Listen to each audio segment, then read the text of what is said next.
Hey guys, welcome. We're going to be removing the bumper off of this 1999 Grand Cherokee Limited Edition WJ. This is for the years 99 to 04. First, you want to start by removing these clips. They're probably going to break, so don't worry about it. Just plan on buying new ones. So grab whatever tool. I just happen to use a screwdriver. Anything will work as long as you can pop them off.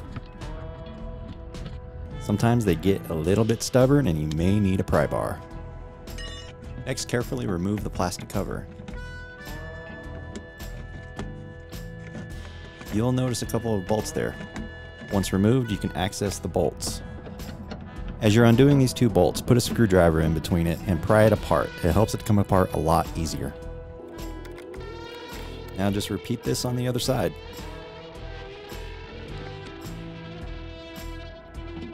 Next, you'll have two screws to remove.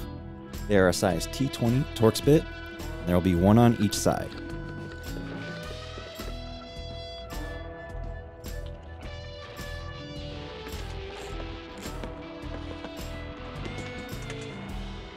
Next, you'll have a bunch of plastic rivets.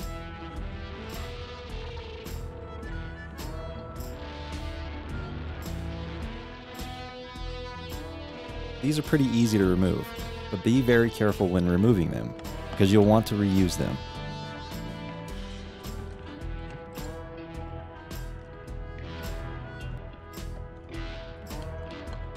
Here's an example of how to reinstall them. Next up, gently start pulling at the bumper. You're going to feel some resistance and you might hear some cracking. That's normal. It's just being released from its clips.